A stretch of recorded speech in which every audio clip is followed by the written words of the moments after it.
Hi all, welcome back to my YouTube channel. ಯಾರೆಲ್ಲ ಇನ್ನೂ subscribe ಮಾಡಿರೋ ಪ್ಲೀಸ್ ಸಬ್ಸ್ಕ್ರೈಬ್ ಮಾಡ್ಕೊಳ್ಳಿ.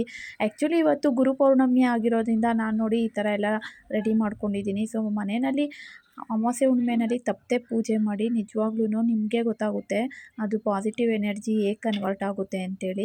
ಸೊ ನನಗಂತೂ ಈ ಥರ ಅಮಾವಾಸ್ಯೆ ಹುಣ್ಣಿಮೆ ಮತ್ತು ಗುರುವಾರ, ಶುಕ್ರವಾರ, ಸೋಮವಾರ ಪೂಜೆ ಮಾಡೋದ್ರಿಂದ ಮನಸ್ಸಿಗೆ ತುಂಬಾ ನೆಮ್ಮದಿ ಸಿಗುತ್ತೆ. ನಾನು ನೋಡಿ ಈ ಥರ ನಿನ್ನೆನೇ ಎಲ್ಲ ದೇವ್ರ ಸಾಮಾನೆಲ್ಲ ತೊಳೆದಿಟ್ಕೊಂಡಿದ್ದೆ. ಆಮೇಲೆ ಹೂವನ್ನೆಲ್ಲ ಕಟ್ಟಿಟ್ಕೊಂಡು ಇವತ್ತು ನಾನು ಪೂಜೆ ಮಾಡ್ತಾಯಿದ್ದೀನಿ. ನಾನು ನೋಡಿ ಸ್ಪೆಷಲ್ಲಾಗಿ ಪಾರಿಜಾತ ಹೂವು ಕೂಡ ಇಲ್ಲಿ ಹಾಕಿದ್ದೀನಿ.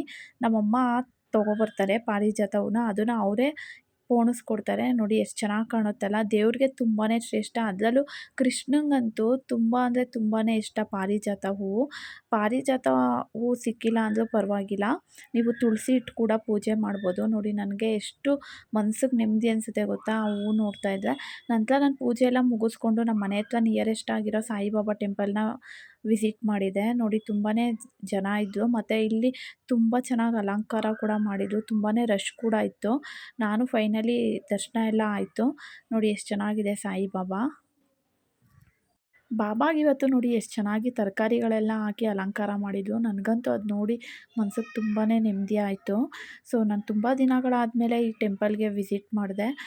ಆ್ಯಕ್ಚುಲಿ ವರ್ಷ ಮಿಸ್ ಮಾಡಿದೆ ನಾನು ಈ ಟೆಂಪಲ್ಗೆ ಬರ್ತೀನಿ. ನೋಡಿ ಇಲ್ಲಿ ಎಷ್ಟು ಚೆನ್ನಾಗಿ ಹಾಡು ಕೂಡ ಹಾಡ್ತಾಯಿದ್ರು ಬಾಬುಂಗೆ.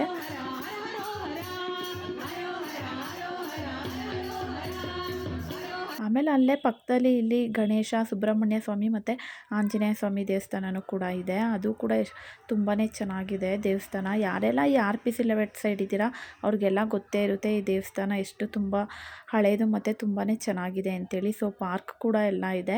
ಅಲ್ಲಿಗೆ ಹೋಗ್ಬಿಟ್ರೆ ಅಟ್ಮಾಸ್ಫಿಯರೇ ಒಂಥರ ಮನಸ್ಸು ಎಳೆಯುತ್ತೆ. ನೋಡಿ ಊಟನೂ ಕೂಡ ಇತ್ತು. ನಾನಂತೂ ಮನಸ್ಸು ತೃಪ್ತಿಯಿಂದ ಊಟ ಮಾಡ್ಕೊಂಡು ಮನೆಗೆ ಬಂದೆ.